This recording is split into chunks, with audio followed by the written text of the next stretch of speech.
Welcome to Backstage Money, real world finance for musicians. I'm your host, Jason K. Powers, and today is an exciting episode. I am very excited about this one, and I think you're going to want to take notes.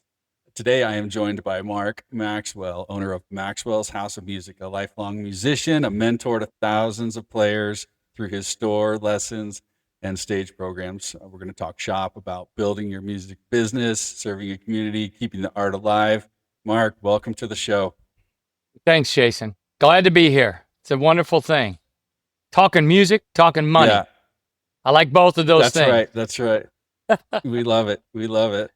And Yeah. I'm loving the Yeah. throne thing for our viewers, those of you who are watching on streaming of some kind. I love the throne scene we have going on here. That's great. This is something that, it was the idea of several people here, and I just kind of all came together. There's a fireman in our town who was taking guitar lessons, and we were talking about making a Game of Thrones out of the Guitar Hero guitars, and he said, I can build that for you. I mean, you should see this thing. It's massive, and it's really amazing. So, yeah, it is fun.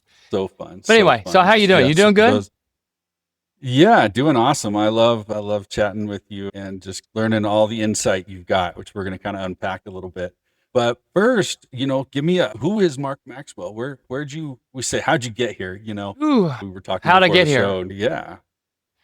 Yeah, my family, my dad is a drummer, played here in the Louisville area. I'm in southern Indiana, which is Jeffersonville, Indiana, and right across the bridge. If you go across the bridge, you're in Louisville, right? So home of the Kentucky Derby, Kentucky Fried Chicken, all the goodies.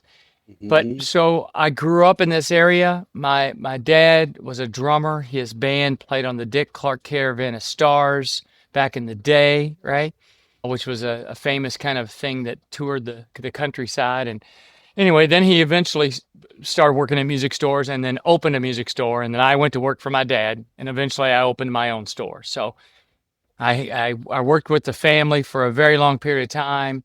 I've always played music since I was a kid. I've been in several bands. I was in an original band for 10 years, and then I was played here, there, and everywhere, and eventually ended up playing in a band that I play in now called the Crashers. Been the same 6 guys for 17 years, which is crazy. Yeah. And the people will ask me all the time. They'll say, "Man, how'd your band stay together?" I say, "'Cause we make a bunch of money."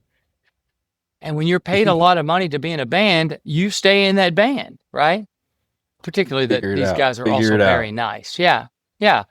And so, I've always worked in a music store. I've always played music in a band. It's the kind of the two things that have been always, in my life.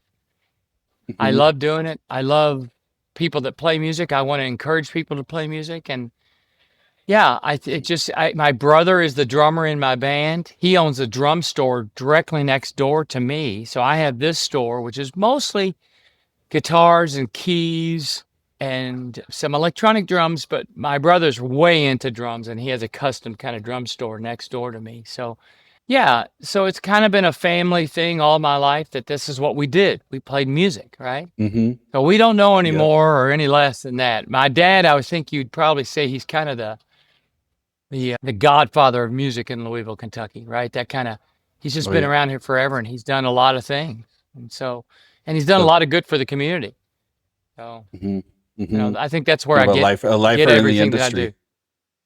He definitely is. Yeah. He's been around it forever. He owned, the biggest music store in town as far as that goes. And he the best thing is that he taught me how to give back, right? My dad was in a real bad car wreck. I was 10th grade in school, and he had a really bad car wreck, and he was a drummer. He was working at his music store during the daytime and, of course, playing gigs 6 nights a week, because back in the day, that's what you did. Musicians played 6 nights a week. He was driving home, he wrecked. It was a really horrific accident, and it took him a long time to heal. But after that fact, his friends got together and put on a big community benefit for my dad, and all kinds of money came in. I remember this. Like I said, I was 10th grade. I remember at home when we got done after that event, there was cash on our kitchen table, like just stacks of money. And I remember my dad saying, well, we need this much to survive. Now I'm going to take the rest of this and I'm going to give it away. And so he started a thing in town in Louisville called MRF, the Musicians Emergency Relief Fund. And so if you were somebody and you needed some money, my dad would hand you money. So literally a drummer had a car wreck, got all his teeth knocked out. My dad bought him new teeth, right? He always called it putting beans on the table. If you couldn't afford your electricity bill, my dad would try to pay for it. It was like, so he was very good at taking care of the people in his town, right? And so that was, I think I learned really well from him doing what he did. So again, eventually I did my own store, doing my own vibe. And of course, if you're in a band, that was a fluke, to be honest with you. Mm-hmm. One of my guys at the store said, hey, sit down and tell me what you would do, because your band's very successful. I built a band in the town. It was the first band I ever treated like a business. First time ever in my life. Like I really just kind of always played in the band. Hey, let's go play, because that's what they call it, play. Let's go play music. Let's just play. It's not real. It's just play. But I was like, I really want to build a business, right? I want to build something that's going to be great. And so I started a band, and we treated it like a business from the get-go, and it kind of blew up. And anyway, a couple of years ago, one of my employees said, hey, you need to talk about building a band and what it takes and what you ought to do, because I'm always giving people advice. And so I did it. I did it really for the people in the Louisville area, right? It wasn't supposed to go nationwide or worldwide. And now people in Australia and New Zealand and Canada and everywhere else are watching it. So it's been a crazy thing. That's right. And for those of you who don't know of this, what Mark is talking about, can I just say it? Sure. If you're in a band. No. If you're in a band. And so that's no. Come on. If you're gonna say it right. We're gonna do it. If you're in a band. No, Mark come is gonna on. teach you some things today. Come on. No, if you're in a band. If you're in a band. That's it. If you're in a band is how it started. So it started kind of goofy, right? That's right. That's it. If you're in a band, you do whatever, right? You drink a lot of water before the weekend, right? Because you're going to get dehydrated, right? If you're in a band at practice, maybe you should practice really soft so you can hear every mistake, right? So, and also that you can work on your dynamics. Like I gave all of the tips that I possibly could come up with. I still do to this day. But yes, if you're in a band, maybe you ought to think about how much money. The first one I did was all about money. It was about value in your time, right? More than anything. It was like, so the very first one kind of got me in some hot water, because I was like, hey, I've spent my life learning to play guitar, to be a singer, to rehearse, to play in my bedroom, to rehearse with the band, and played a bunch of gigs. And by now, with all that time I've put in, I could have been a surgeon. I mean, literally, I could have been a surgeon, right? So why am I not being paid like a surgeon, right? Why is it that musicians, and I'll tell you why it is, but it just blows my mind that we don't value the amount of time that we've put into this thing we call playing music, right? And so until you value your time more, you're never going to really make any money. And people will say, oh, it's my town. My town won't allow that to happen. That's not true at all. We proved it. We were all playing in $500 bands 17 years ago. Literally playing in each one of us playing in bands that were $500 a night, right? And we built this thing, and in less than 5 years, we were at a level that's just ridiculous, financially, meaning. And so I think we kind of proved that we could do it, right? And then I wanted to share it with the world. And so I did. Actually, I wanted to share it with people in Louisville.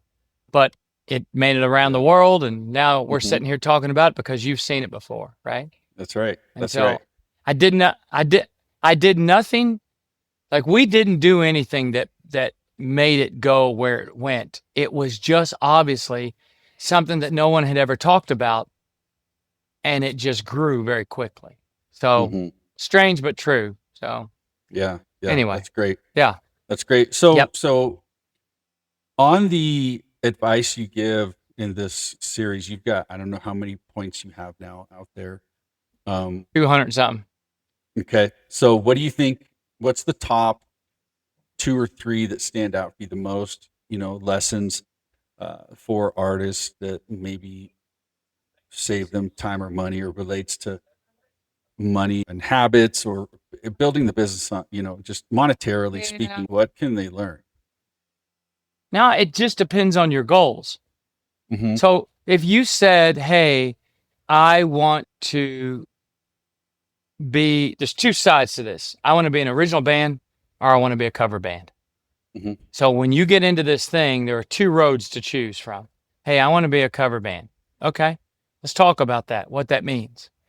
I want to be in an original band, right? Those two roads are different. And I think when you say first, this is what we're going to be an original band. Okay. We're going to be a cover band. Okay. I do think it's important to be one or the other. I just don't know many bands that have done really well being both. Hmm. So I would say choose one. At least start by saying we're going to be this or we're going to be that. And then you have to say, well, what are my goals? What do I really want from this? Well, after me living for such a long period of time, I was 42 when we started the band that I'm in called the Crashers. And here's what we came up with. We sat around a table and everybody said, well, if this could be the last band you ever played in, what would make you stay? What would make you want to stay here and do this? Well, one guy said, well, I'd like to make the most money I've ever made playing in a band. Okay, write that down. Next guy said, I don't want to play past 1 o'clock in the morning. Okay, write it down. The other guy said, I don't want to, what was it? Oh, I want to play in front of the most amount of people that any band's ever played in our town. Okay. And the other guy said, I want to play the best gigs in our town. The next person said, I don't ever want to move my equipment again, right? I want somebody else to move my equipment for me. So we wrote down all those things as goals. Here are the goals. So what would we have to do to get these 6 goals that we wrote down? Well, how would we get there? And so we just kind of reverse engineered. Like I said, okay, so guys, we're all standing on, this took weeks and months of talking, right? Because it was like a game plan. It was like, hey, here's how we're going to win. And I don't think enough bands do that. I think they think it's all about getting in and rehearsing the band and being in a rehearsal room and then go playing a gig. It's really not. It's where is your destination? Where do you want to go with this thing? What do you want to happen and see happen? And where can your limiting beliefs, if you know anything about limiting beliefs, you should study these. Limiting beliefs stop you from getting wherever you want to go. And I think that's the biggest problem that I had when I was younger. I don't have them anymore. I do have beliefs about myself still. That's really strange, but I try to talk myself out of them. So I think we as musicians have our beliefs that we can only go this far or we can only be worth this much money. And if you'll just kind of get rid of that belief and believe a little higher level, you can do anything you want. I mean, my band, it's weird, man, how we ended up. I've started to do some Zoom calls with bands to where they're all sitting in a room and I'm sitting there with them and I'm trying to say, all right, tell me where you guys want to go and I'll help you get there, right? I've started to do that more and more lately because I don't know if they can see the end result very well. And I'm a guy who can go, okay, if these are the goals, how would we get there? If this was going to be the end cap of what we were going to do, what would it take to get there? And so we got there literally in 3.5 years and strongly there by 5 years of being a band. So by the 5th year, we were solid with every goal that we had, right? And with that, I was like, wow. But the problem is we were too dumb and we stayed at that same level for 5 more years, as opposed to going, hey, wait a minute, what if we doubled up on all of this, right? Mhm. Because we set a financial goal. This is how much we're going to be a night, right? And it was so ridiculous that none of us could even believe it, but we tried. It was like, hey, let's be $5,000 a night, right? Let's be $5,000 a night.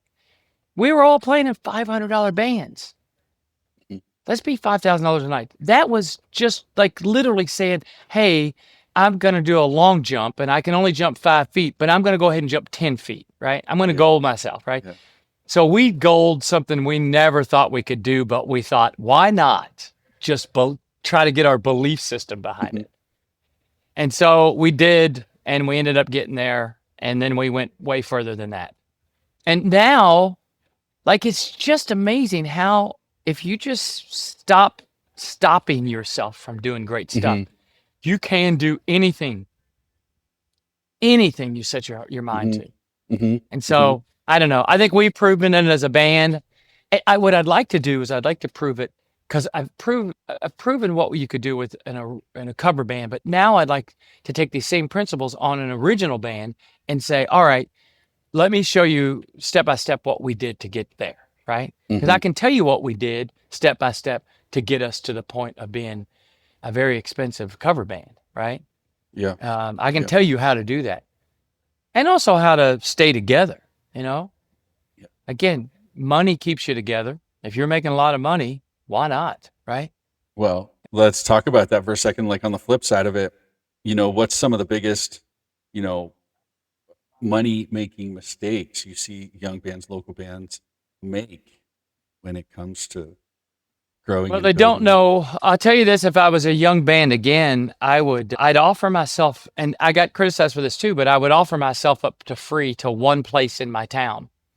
So if I lived in any city, I would go find a pizza joint or a bar somewhere that doesn't have much going on. You could go to with your band and walk in and say, hey, could we be your house band every Monday night? Right? We Mhm. don't want anything for it. We don't want to, I know I went to a place and said, tell me your worst night. Well, Monday nights are definitely our worst night. Okay. Could we come here and play every week for an hour, hour and a half, maybe 2 hours every week and just invite our friends and make this thing a big deal? They said, yeah. Well, we started doing that and then that place got packed to the point it was a big deal. Well, then you go around to all the rest of the places in town and say, hey, come see us this Monday night. We're going to be playing at this place. It's packed full of people. And anybody that owns any place in town is going to walk in and go, oh my Mhm. gosh, Yeah. I want this band to play at my place. Right. Yeah. Yeah. So I would tell young bands to try to find a place where they can kind of, become a really good band and be consistent. Like, again, once a week gigs somewhere where they can go in and set up and play, invite all their friends, and eventually they invite everybody on the planet to come see their band. I would do that in my town again if it was me. Mhm. I just think that the biggest problem is that you're not being seen. There's not enough people in your town that know who you are. My band's a pretty popular band, but you can still walk down the street and say, hey, have you ever heard of a band called the Crashers? And people go, no, No. Yeah. right? Yeah. And we've been doing this for 17 years. So you would Mhm. think everybody in this town would know who we are, and they don't. So I would also, again, most people don't know who you are as a band. And so you've got to find a way to get people to know who you are. Mhm. And so I think Mhm. as a young band, that would be my first thing to do. And then as you pack the place and the guy's making money hand over fist on whatever, pizza, beer, whatever, then ask for some money. Start getting paid well to play that gig. And then when other people show up from other clubs to try to book you, you can say, hey, man, this is what we ask for. This is the price. Second thing is that everybody prices themselves way under, right? Mhm. There are bands in this town playing for $300. There are bands playing for $500. Are they crazy? Seriously. Like, it just blows my mind that now here's the thing. If you can't draw any people, can't ask what you want. If I can pack your place out, I'm worth a lot of money. So maybe the right question is, what would make people show up and watch my band? Maybe that's the right question to ask. Not, how do I make more money? Well, how do you get more people? Because if you have a whole bunch of people showing up and watch your band, guess what happens? You can ask for whatever you want. And I'll be glad, or anybody be glad to pay you. You pack their place. That's the question. How do you pack a room? How do you get followers? Well, and I know, and there's a lot of right now, in particular, a discussion going on in the online platforms about, do you even take a chance in doing these free gigs? Or, some have an issue with that, right? And you don't. You should have an issue with it, but you pick one place. You don't. I can't use that word. You don't give yourself away. Okay.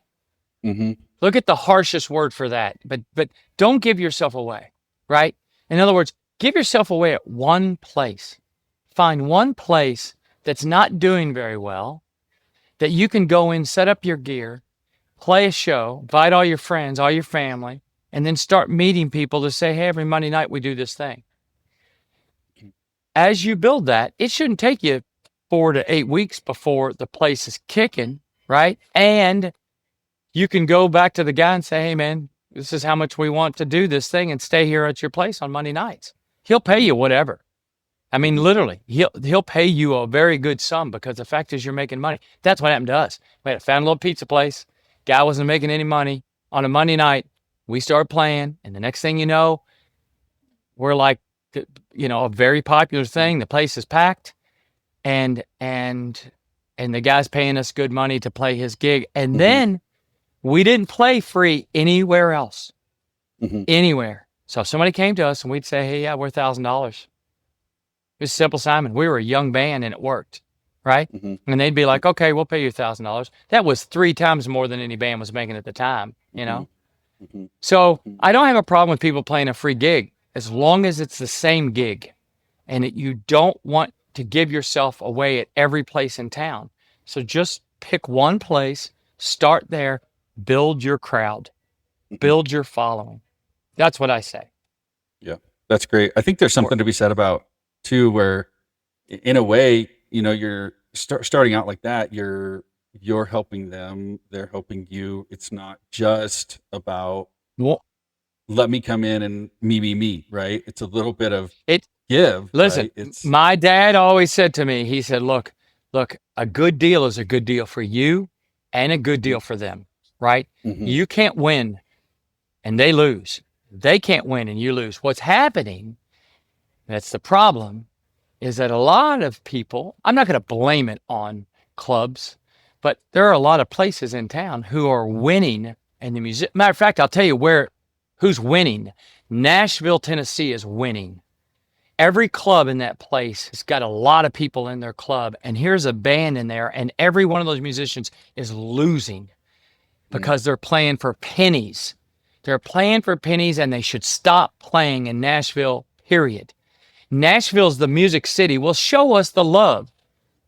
Show us the love. If you're the music city, why don't you pay us to play? Because you're making a ton of money in your bar, and they are, through sponsorships, through the people standing at the bar paying $12 for a beer. Give me a break, right?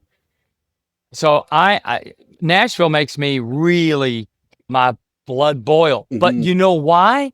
Mostly because the musicians will just be like, well, we can't do anything to stop it. Well, yeah, you can not play there. You can absolutely say no. Matter of fact, you call me, I'll be glad to talk you through how to make your band profitable. On the cover side, it's hard to make it profitable on the original side, but we can talk about ways to do that too.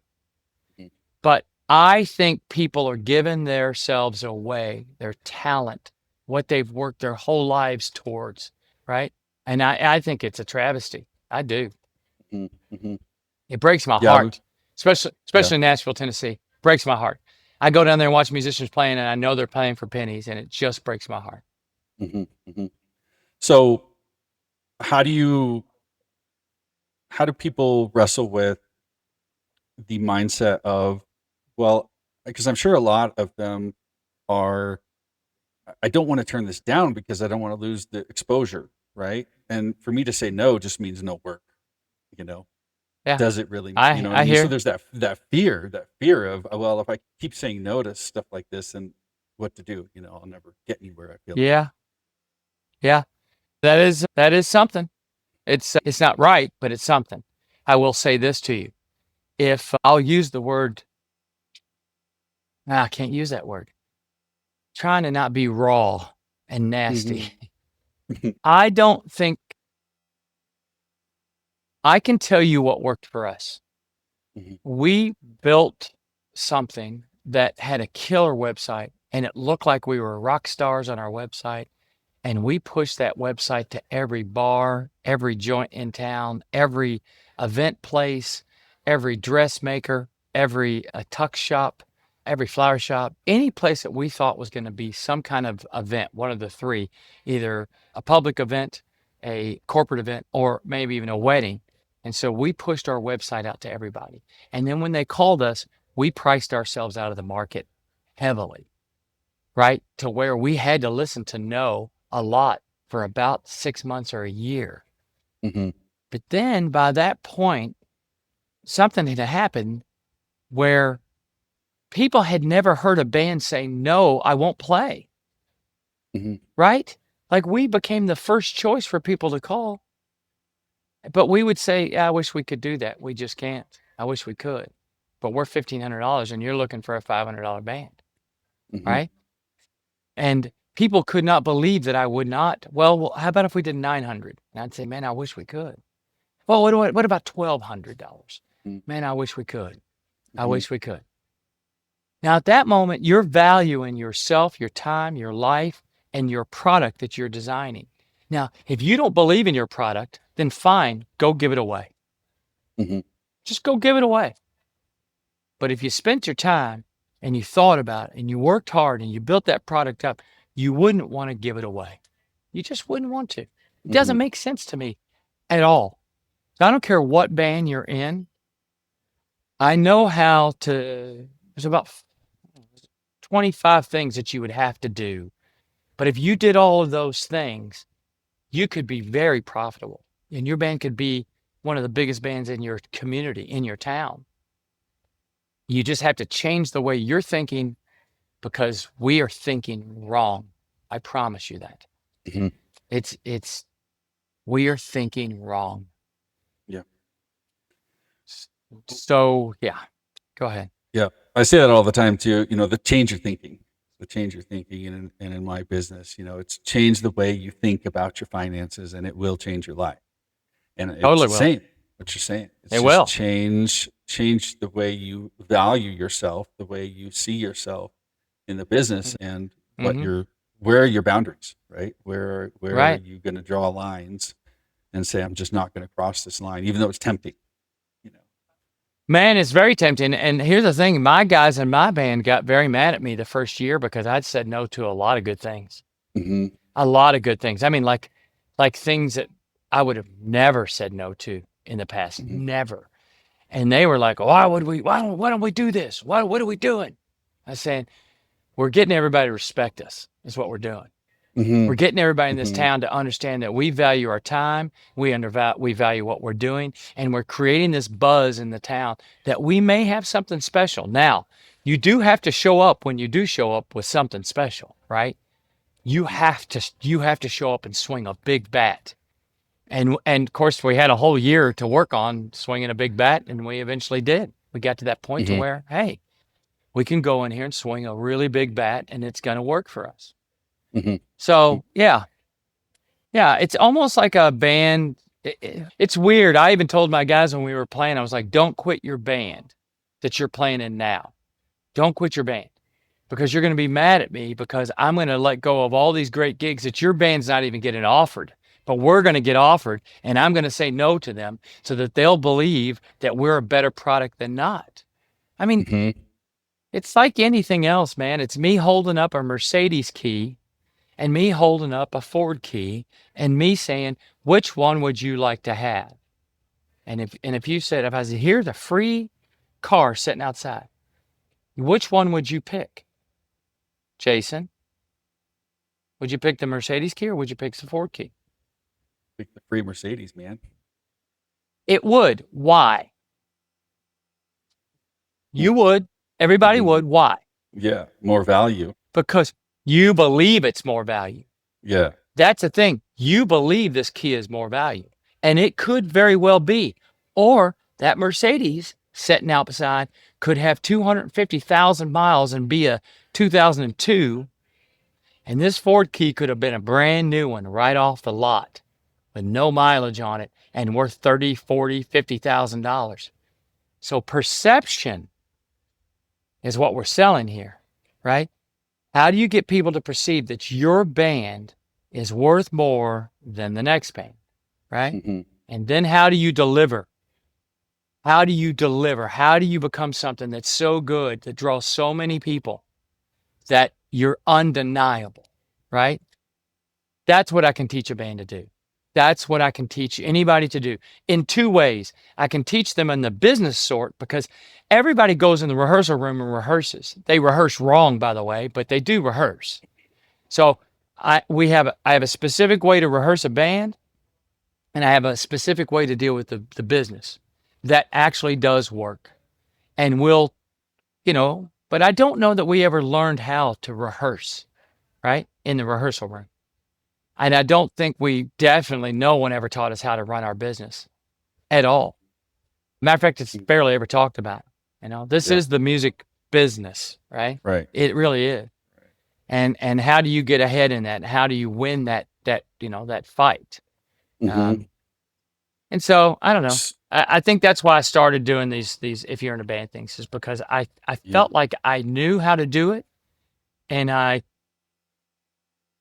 proved how to do it with more than just my band. There are now bands in our town that are making ridiculous money, right? And they're just following our direction, right? Mm-hmm. Kind of what we did and how we did it. So anybody can do this in any town, everywhere in the world. And people will say to you straight up, it won't happen in my town. Okay. Mm-hmm. You're right. It will not happen in your town. 100%. You are 100% correct. Or you can say, I'm going to change everything about my town and how it works. And so it can be done. It just takes a brave soldier to take off on this thing. So that's right. Yeah. That's right. Yeah, that's great. So let's maybe one piece of advice on the back end. So, we've talked about a little bit of getting paid. Okay, so now you've gotten paid, or you're consistently getting paid. What are some practical advice steps for bands at that point, or maybe don't do this? In other calls we talk about, where not to place your money. Make sure you're warehousing your money a little bit somewhere. Investing money? Oh my, sure. yes. I'll tell you what. I tell you what I wish we would have done. I wish that our band would have done what we talked about going into year 5.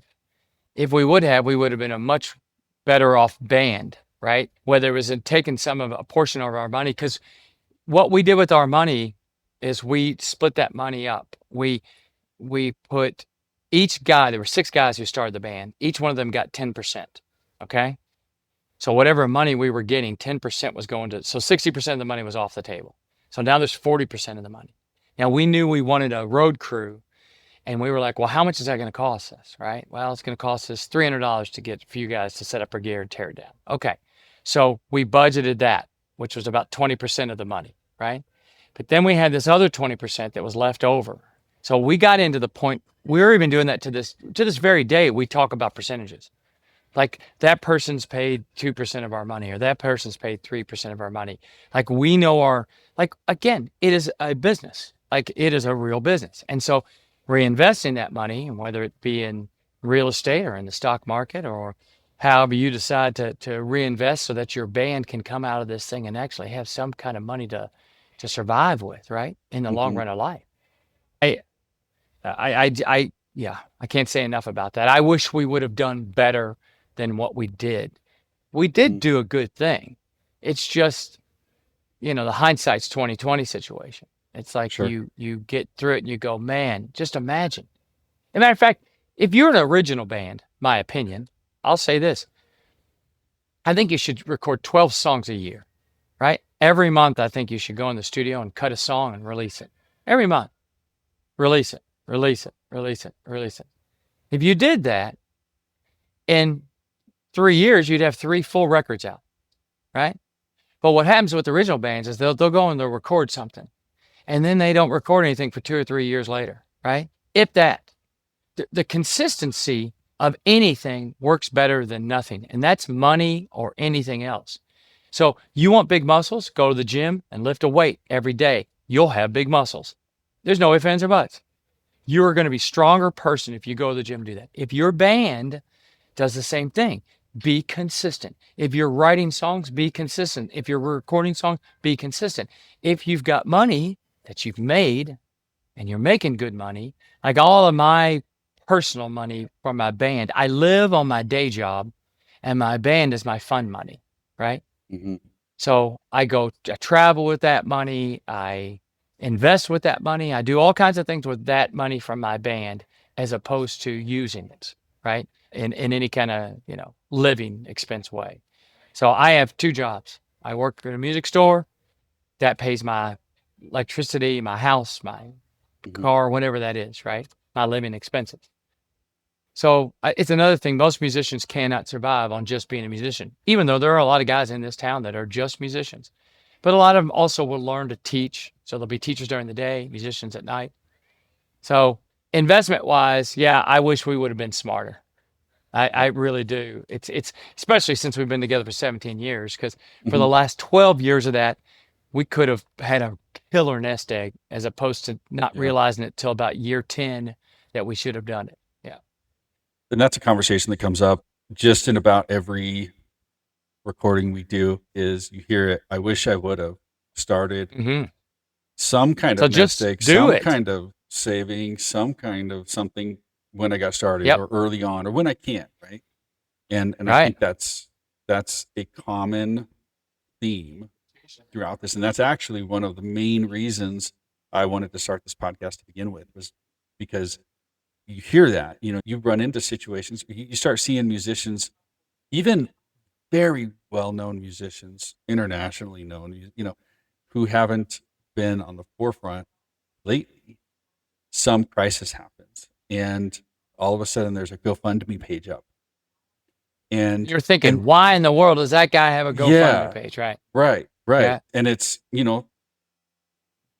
thankful that there are institutions like GoFundMe where they have that capability, but Hmm. also, my gosh, if we could instill some systems and processes and planning in the early years and get those kinds of things put in place where you have these safety nets and you don't have to go to the public, you know, for that kind of thing. Yeah. Well, this is exactly, it's not, yeah, it's an interesting thing because you're dealing, okay.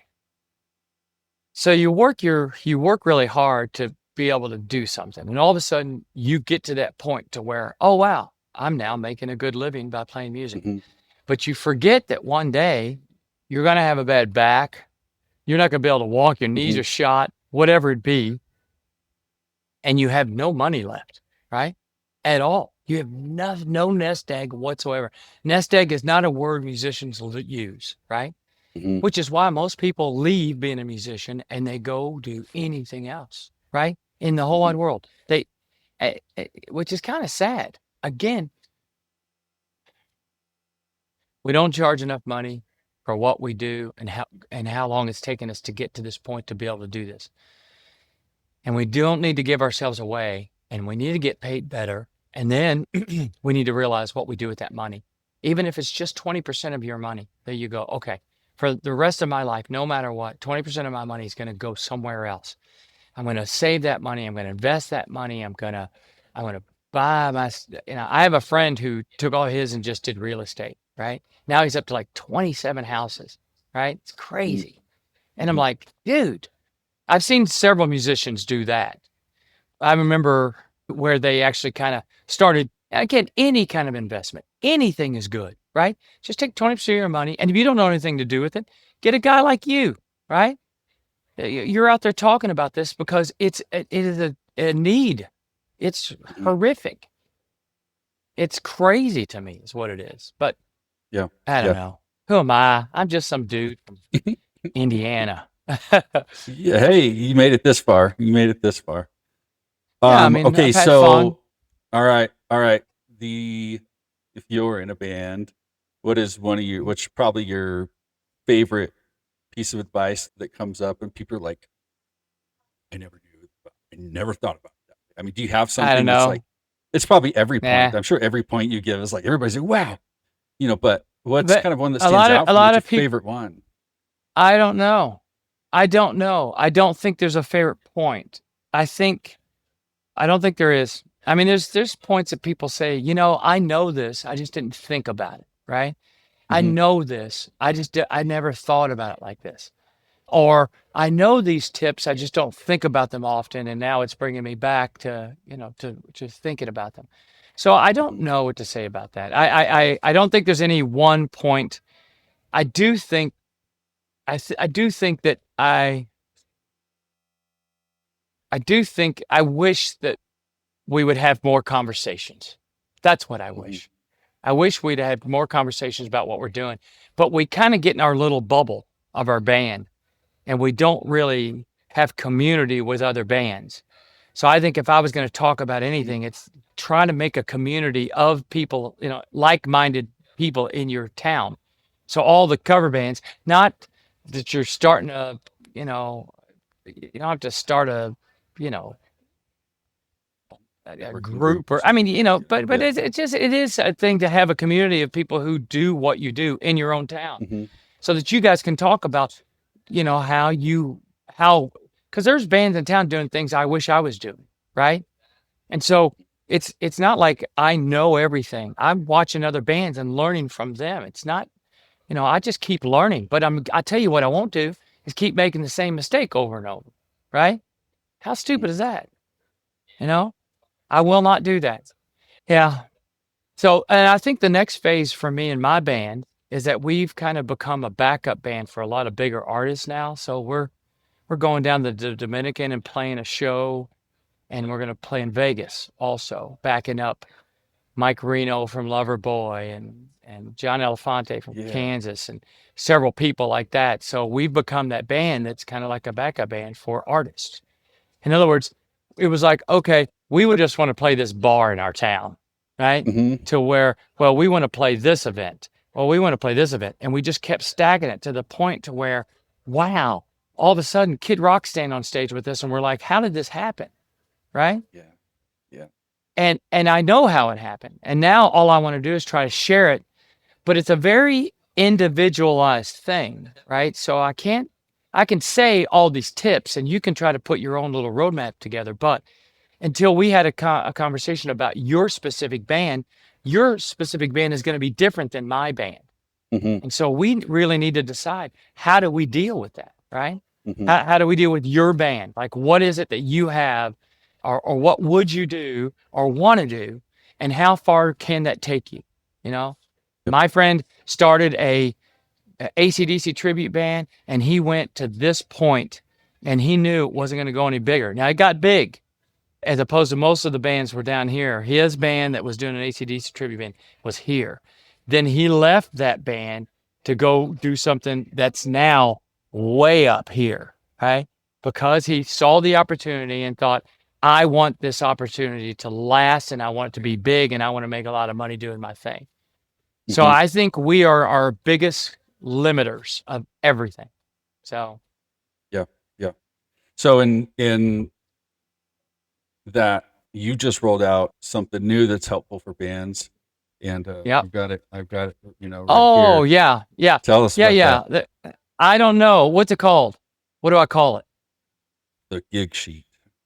It's a gig sheet. It's just one of the little tips we do. Yeah.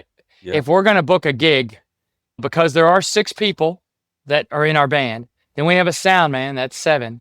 Then we have 4 crew members. That's 11 people that have to know. Oh, we also have a merch person. 12. Wait. All right. There are 14 people that my band supports. Mm-hmm. And all of us have to be on the same page. So when we book a gig, the person that books that gig fills out that sheet. And that sheet is an electronic sheet that I can look at. So I know this weekend where I'm playing. I can go to my phone. I can say, all right, here's where I'm playing. This is what time we're playing. This is how long the gig lasts. This is, are they providing a PA system? So it's all the questions that need to be answered on the front side so that everybody, the drummer just shows up and all he's got is a pair of sticks because he thought there was going to be a drum set. Yep. We've got a problem, right? And there's no drum set. So this one sheet, which is a free thing, I'd give it all away if I could. But this is a one sheet that's free that you can go to our website at maxwellshouseofmusic.com. Your band can take this, use it, change it the way they want to use it or whatever, or just print ours off and be able to have it. But what this does is answers all the questions on the front side so that you know what's going to happen, right? Mm-hmm. And that everybody in your band, without having to say a word, right? Hey, the one sheet's up on this gig, here it is, right? I tell everybody, get a Google Calendar, so that everybody knows what's happening, right? Have that. Mm-hmm. And then 2 is on the Google Drive is where we put this piece so that I know I'm playing this weekend, where I'm playing, what's going on, everything about that gig. No one has to talk at all. So it's a good way to communicate. I'm soon going to drop an agreement. Some people would call it a contract, but it's not legal. It's the agreement that I use for every gig that we play. So when we're going to play a gig, we send them an agreement that says, we're going to do this and you're going to do this. Here's how we're going to promote it. Here's how you're going to promote it. Here's how we win this thing together. That person signs that, sends it back to me, right? With half of the money. No matter what. I don't care if it's a year from now, right? So this is the stuff we have to talk about. So then we take that money, remember, that we booked for next year, and we stick it in a certain account. Mm-hmm. You want to make some money? Upcoming gigs can make you a lot of good money as an investment piece, right? Mm-hmm. We can talk about that someday. But anyway, bottom line gets down to, so the one sheet right now is called the gig sheet, and that gig sheet will 100% teach you how to run your band just a little bit better. So, did you look at it? I did. I got it right here. Here. I love you even got payment info, production and logistics, the band, the promos, marketing, all that stuff. Yeah, it was like, hey, it is great. It's one of the best things ever. It's like, again, if you want to be a professional band, act like it. Mm-hmm. I mean, just if you were going to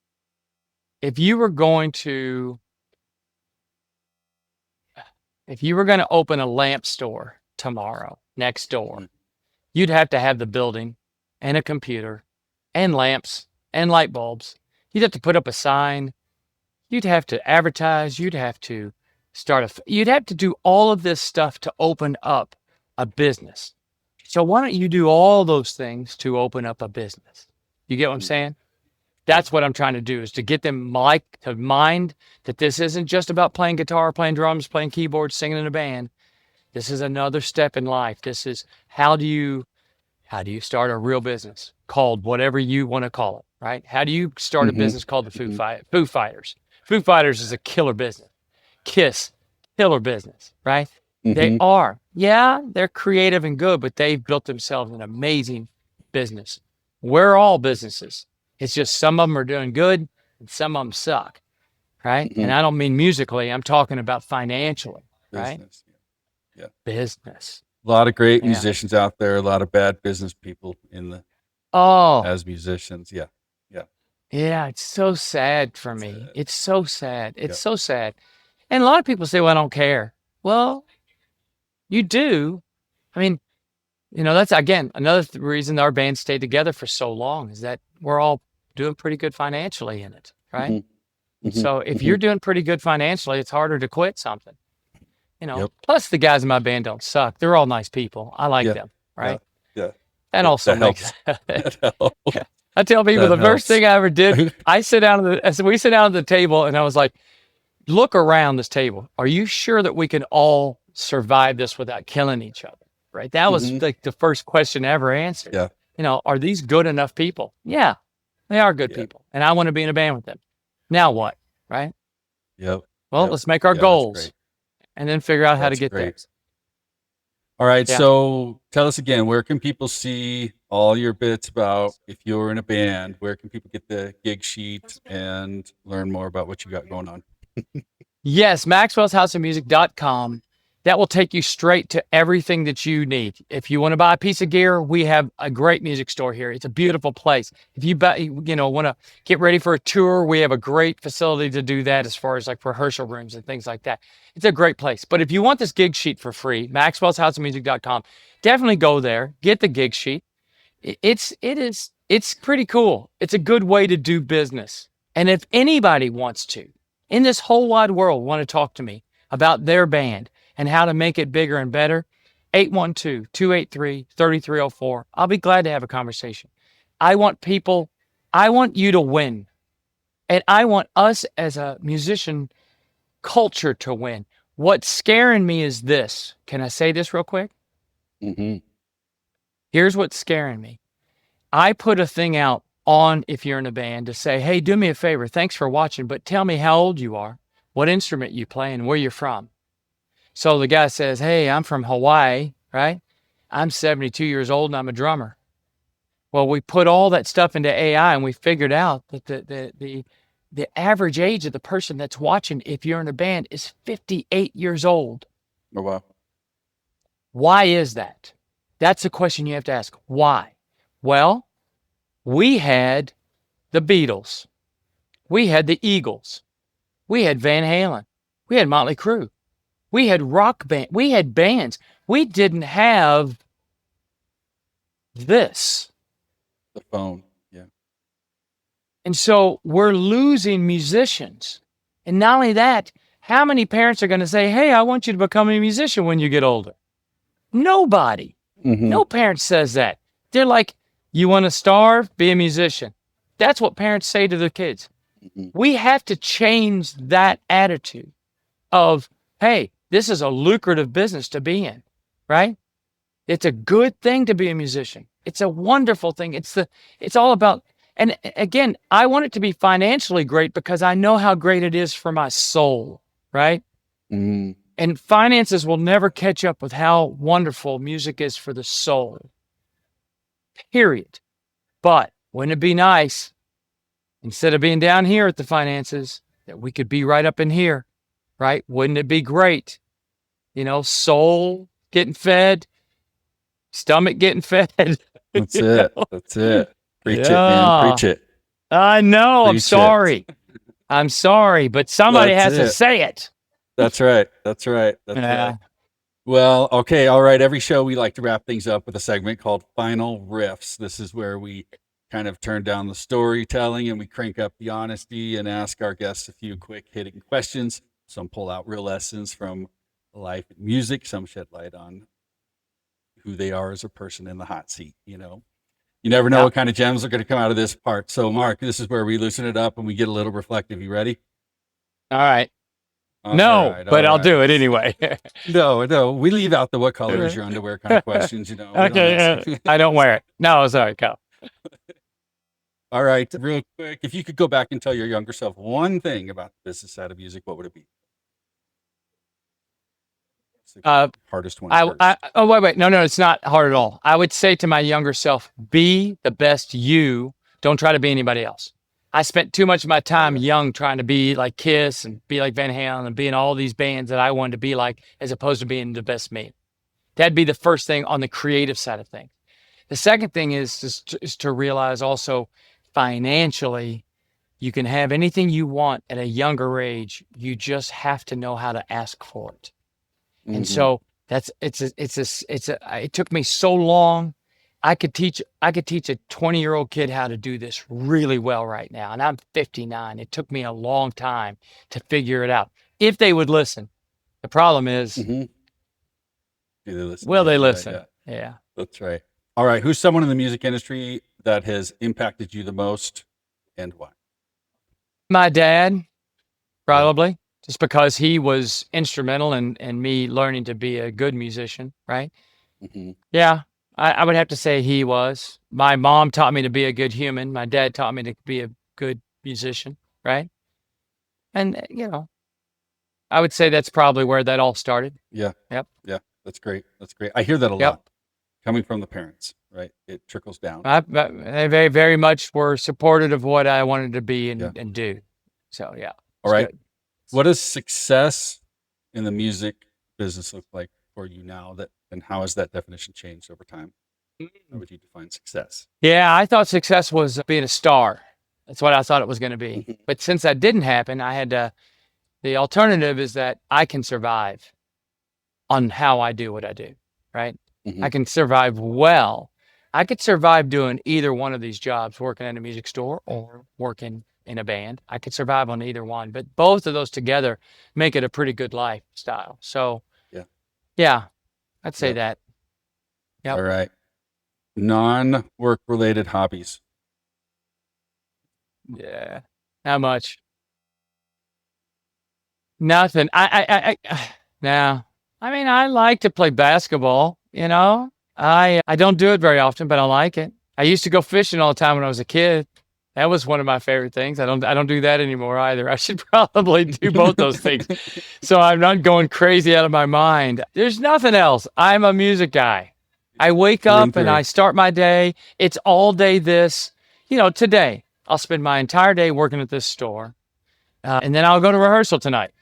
Right? So I don't know. I'm a music guy. I'm a music guy. right. And so somebody said, "What are you going to do when you retire?" And I said, "I don't. This is not something I retire from. This is retirement to me." Right now, That's maybe I don't stick around, do as many hours, but I don't know. That's it. All right. Yeah. So then spinning off of that, if you couldn't do anything in the music industry, what would you be doing? Or do you think you'd ended up maybe if you couldn't have been in the music industry at all? Oh, I definitely know the answer to this question. I don't know. I definitely know the answer to this question, but I don't know. I think, I don't know. I mean, I really like psychology. So I would probably have been a therapist or something like that, Mm-hmm. I think I would have liked that to a certain degree to help people. So maybe a therapist. Okay. Final question. What's one thing you think every artist should be doing to build longevity in their career? One of many. Being nice. Be nice. Yeah, be nice. I think, and again, it is just be nice and yeah, and the more you do for others, it's just like your band. Your band is not there for you. Your band is there for them, right? You're on stage for someone else's relief of life. You're entertainment. Mm-hmm. You're no more than a Netflix show. You're nothing but that. They're coming to see your band because their life is crap this week, right? They're too busy. I just got to get out and have a drink, go to the bar, whatever it be, right? I want to go see this band so I can forget about my life for a couple of hours. That's what you are. So be really good at that and be nice to those people because they've had a really rough week, and you're that movie that they go and see, and it takes them away to another place. You're their relief of life, and be that and be nice to them because without them, you are nothing. You don't have any kind of existence as a band. You can't go out and play gigs if no one shows up and watches you. Be very kind to those people. That's great. Mark, thank you so much for coming on. I know you're a busy man. I know our listeners. Jason, I appreciate you having me, man. This is very cool. I'm glad you're doing this. I know our listeners appreciate it too, getting all the advice, and head on over to maxwellshouseofmusic.com. And okay, if this hit home with you, subscribe and share it with other musicians. And hey, if you want a system to keep your money working while you create, grab my free ebook, A Musician's Guide to Infinite Banking. It's at 1024wealth.com/music.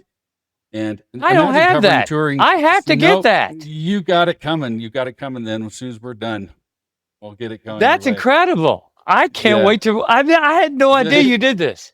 I Yep, have no yep. idea what you do. That's right. Unbelievable. That's right. Yep. Okay. So imagine we talk about, imagine covering touring costs while your savings keep compounding, or what if you could fund your next release without stopping the growth of your money along the way? That's what this ebook is about. So for our listeners, grab a free copy at 1024wealth.com/music. And when you're ready to see how this could fit in your own world, book a call. Let's talk. Until then, you've been listening to Backstage Money, where music and money collide. We'll see you next time. And until then, keep creating and keep your money working. Mark, you want to close us out with, and if you're in a band, one more piece. If you're in a band, you make some money and you save some money. That's it. Love it. Thanks, guys. Take it easy. Thank you so much.